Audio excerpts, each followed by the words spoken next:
Joining us now on the Deseret First Credit Union hotline is a man who I can guarantee you believes all people should download Pokemon Go because he was trying to sell me on it over the weekend. That is Brian Logan, former BYU football player. Brian, what's the big deal with Pokemon, man?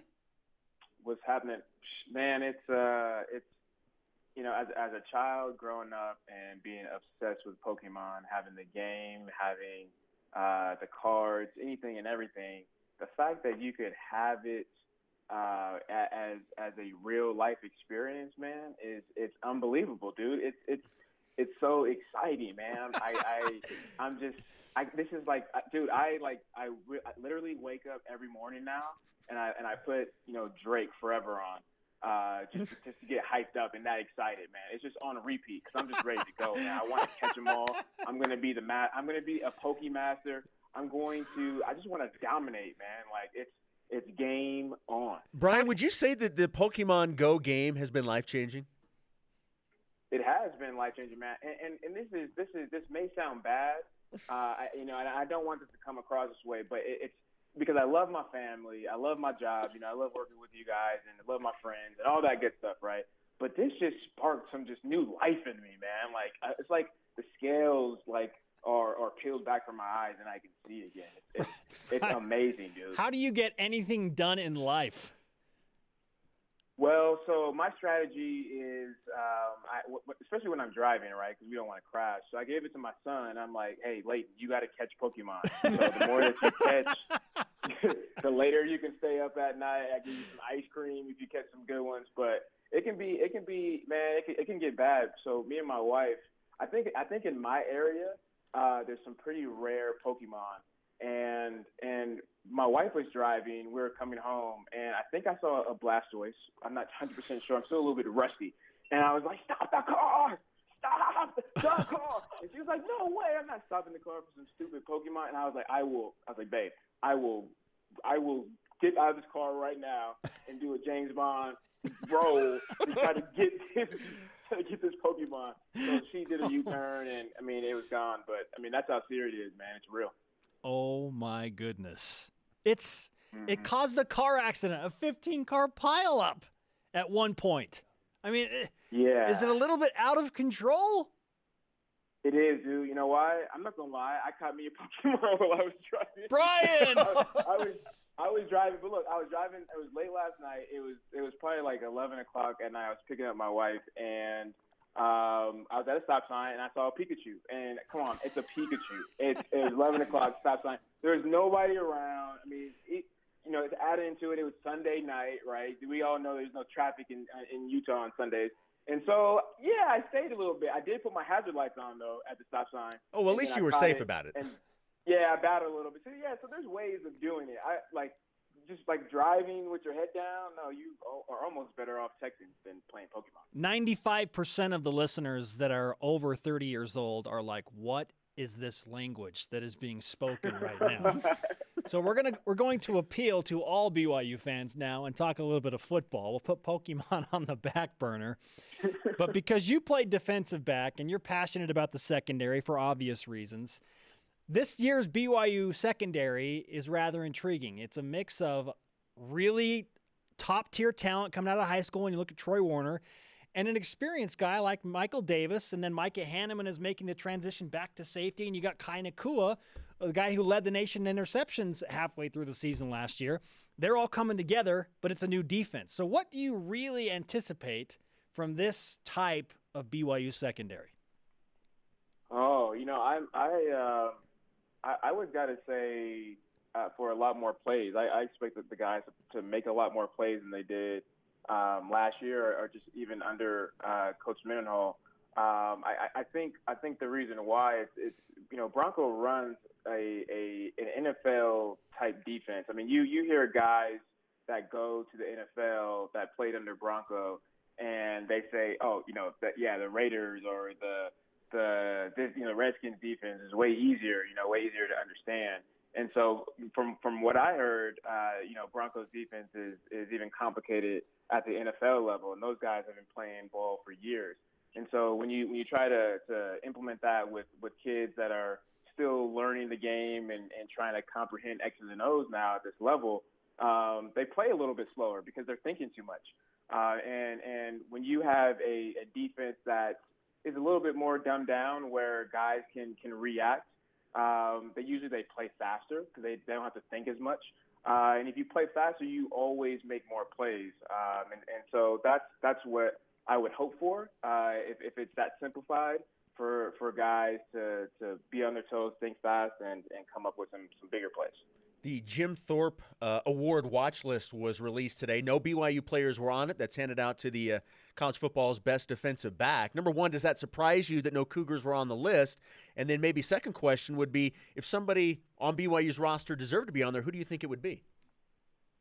I don't think it really surprised me too much. I mean, I think anybody on that roster right now that would be there, I would say Kai Nakua.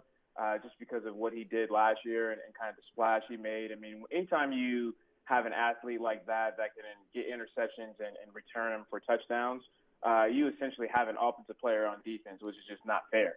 But the thing about these awards, guys, is you got to take it with a grain of salt, because to me personally, I feel like the true evaluation of a player isn't really there. And I think you got to look at stats, you got to look at just overall numbers. You got to look at the type of player he is, and the type of impact that he can make. Meaning, if I have a guy that plays corner and he maybe gets 2 interceptions all year, but he only has 10 balls thrown to him the whole year, well, that's a guy that should be awarded. He should be recognized for that, because he's shutting down an entire half of the field. He's a game changer, even though the stats on paper, it doesn't display it. The way that offensive coordinators or quarterbacks or receivers have to go about the game and playing that guy is completely different. And so in addition to that, you also have to understand a lot of hype is involved with these awards. If you make a splash your first year like Kai did, usually the second year you have to be consistent, right? You have to do the same things, if not better. But now your name is out there, it's known, you kind of confirmed it going to the next year, and then your third year, you kind of have that recognition. You build your brand.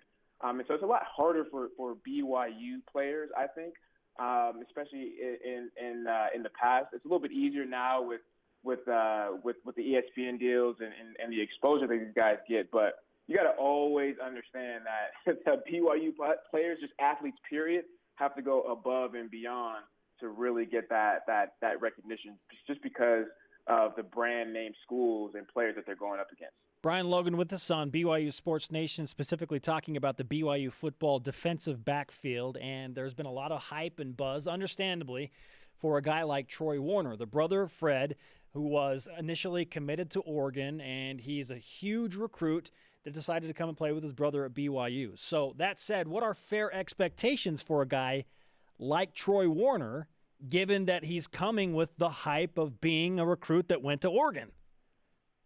Cool, man. Spencer, that's hard, man, because to me, if you had all of those scholarships and you had, you had a lot of hype coming out of high school, and you balled out, I would expect that to happen, here. I would expect him to, pick up the defense. I would expect him to pick up, the speed of the game, mentally from the X's and O's standpoint. I would expect for the type of player that he was in high school, because it was just so easy, that he would be able to adjust pretty fast at this level. So from looking at, I would say from a player standpoint and an ex-player, I would hope and expect that he, plays like he is a starter, plays like he is, that he can live up to the hype.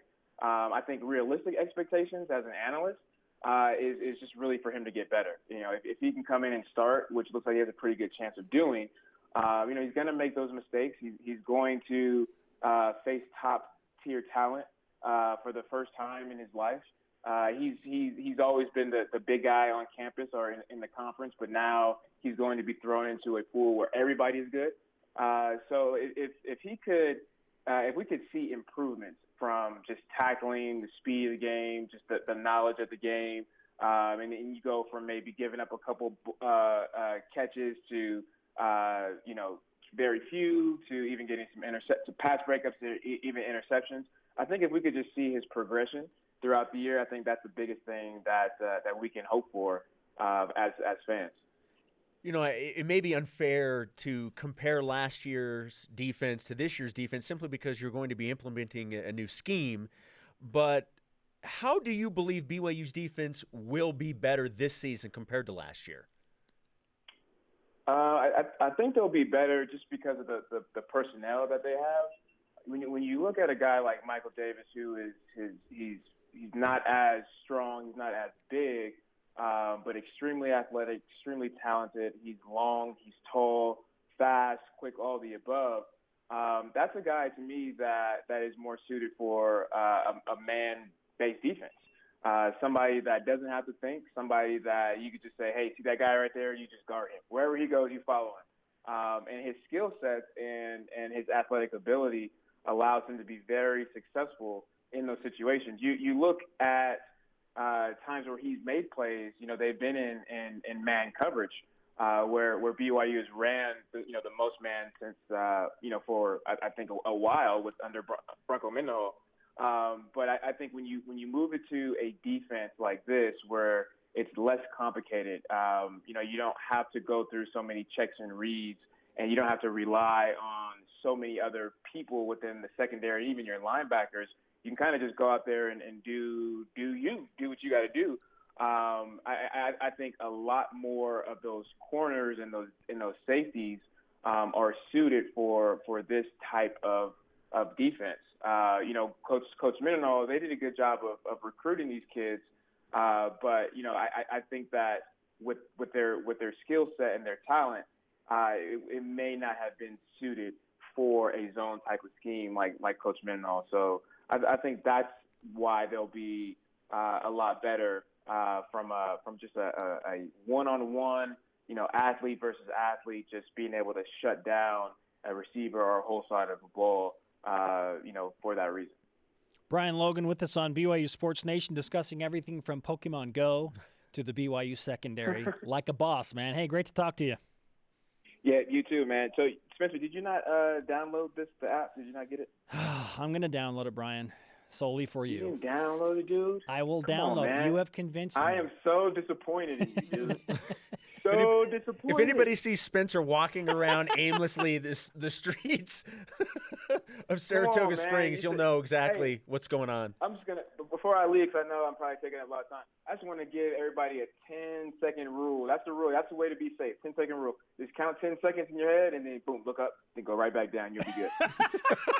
10 seconds, yeah. We do not condone this, Brian. 10-second rule. 10-second. What, man? Well, look, you can't be naive.